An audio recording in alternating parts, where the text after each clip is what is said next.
to another episode of Inside Eastern Utah. I am your host, Scotty Draper, and today we are here with Stephen Price. And Stephen is, I'm going to say it as the old school way, the ag agent with USU Extension, but you kind of have a more formal title. Can you tell us what that is? That's right. So I am an assistant extension professor of agriculture, natural resources, and 4-H. That is a mouthful. That makes for a long business card, I'm sure. Yeah, it is. And Stephen, you are kind of new to the position. You've been there since September, long enough to kind of get your feet wet and whatnot. Let's kind of start from the beginning. You're from Sevier County. Yep, grew up in Monroe. And born and raised? Yep, I'm Utah native, so. And then kind of take us on what the trajectory was like. How did you get into this field? What was your schooling? Where did that interest come from? So I was always interested in science, in plant science, biological sciences. And so when I went to Southern Utah University in Cedar City to do my undergraduate degree, I started learning more and more about insects and how they affect agriculture. And so I kind of started in that area, and I actually did fisheries work for a little while. And I've done a little bit of other natural resources sort of projects. And then I went to Utah State to do my master's degree, and I was working with the plant diagnostic lab, so one of the PIs for that lab, and I really got into integrated pest management and all the sort of things, the sort of science behind agriculture and the way that things, how that hard data, that science really drives what we do every single day in agriculture. Of course, and agriculture is obviously such an important aspect of our lives here in southeastern Utah. And so after you finished that master's program, you found yourself here in Price. What led you here?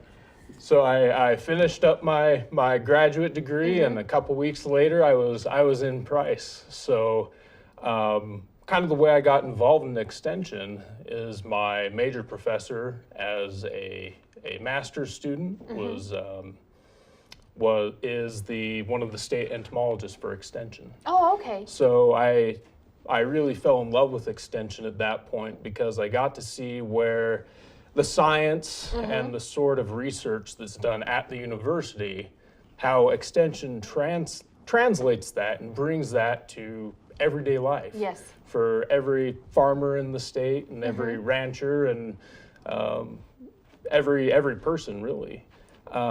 So I really was excited about extension then because I could see where that science hits the road and how it embetters people's lives. Yes, how they apply it to everyday life. So when you were a child, were you really involved in things such as 4-H and programs like that when you were a child?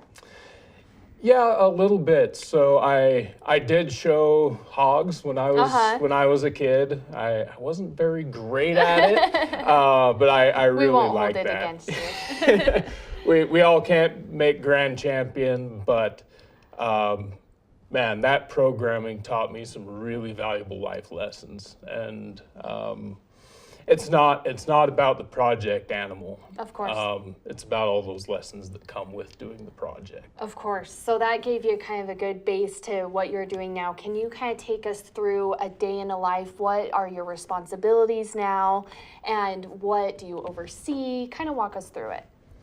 So extension in general, to kind of give you a little bit of background, is basically taking the knowledge that's housed at the university and bringing it to the county residents. Yes. So I in my position, I wear a lot of hats with a lot of different activities. So on an average day, I get calls about turf or something's eating my tomatoes or my alfalfa isn't growing. So I do a lot of work with residents that have issues that they need an answer for how to solve this, whether it's trees or their grass or production agricultural stuff. We get a lot of information requests like that. And when people are calling you with wanting this information, is there a charge for it? Do they just get to talk to you? How does that work? There's no charge. If there's a question and they just want some information, we provide that for free. That's our position. That's your job, is to bring that information to the residents. Entirely. Now, sometimes there are some soil tests or diagnostic tests. If you really want to dive deep. If we need to solve a specific issue. For those sort of tests, sometimes there is a minimal fee. And they're not really paying you, they're just paying for the lab work to be done usually. Exactly. They're paying for the lab work to be done, because all of those big labs up north, they require some money to run. Yes, of course. So I'm not getting paid for that. My job is to never sell a service. Yeah. I'm not there to sell product. To promote I'm there to provide the information, the fact-based information to the residents. Of course. So if there's ever an issue, give me a call and we'll see what we can do. So that's kind of the tip of the iceberg, what you guys do, and what are some other things, another hat you wear? So in Extension, we also do some research. So working together with our faculty, our specialists that are housed at the university, we have connections to, these are incredibly smart people that are housed up there. So even if I don't know the answer to the question, Someone does. Somebody does, and I can contact them. So I do a little bit of research.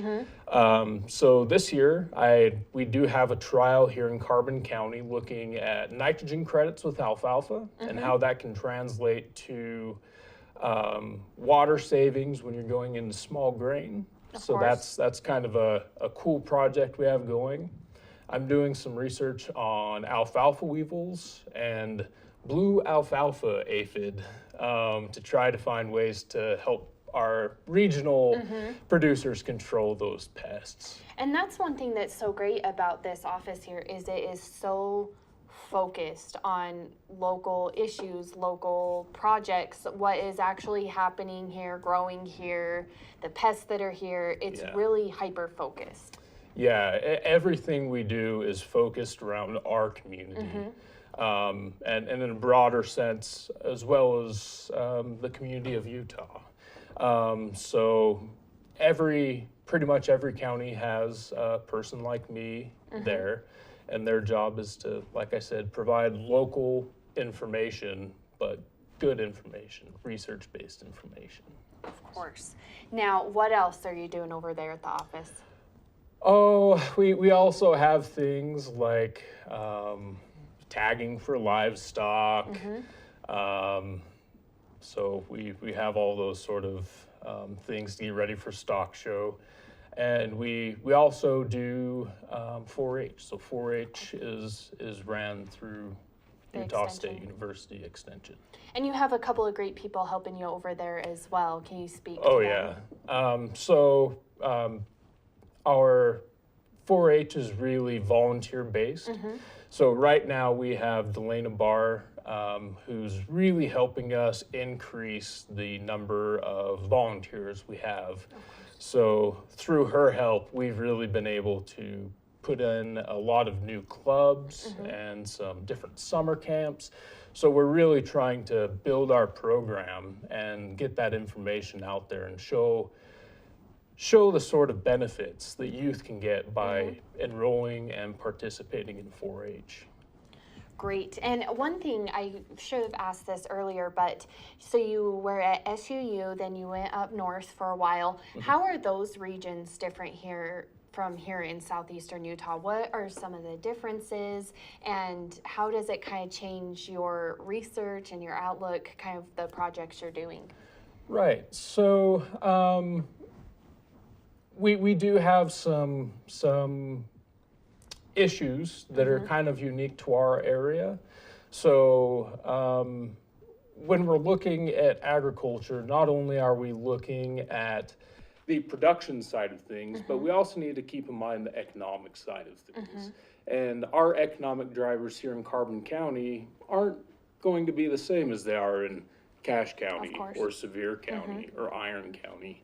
So as we kind of develop programming, we're really trying to find something that is geared towards our specific growers, the people that we are trying to serve.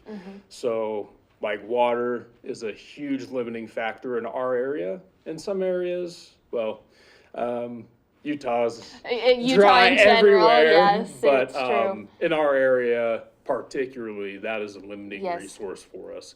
So moving forward with different water initiatives, I'm really trying to find ways that we can increase the economic benefit while also conserving that resource. So if we already have the resource that we're putting in, we should be doing the best we can with that resource.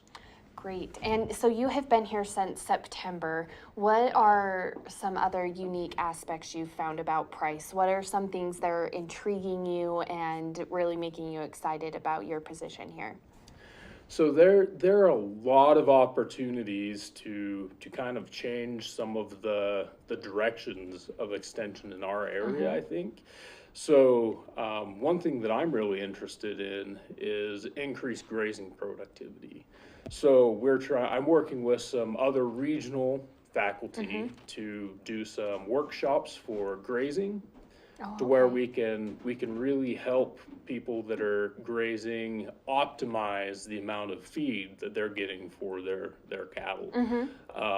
So oftentimes we get kind of stuck in a mindset of we do things this way, and my grandfather did things this way, and a lot of those are good. Sometimes they can limit what we're trying to do. So we're trying to, and it comes back to fact-based information. So we're trying to get people the information to where they can actually look at it and say, okay, this is what has worked for other people. Does this make sense for me?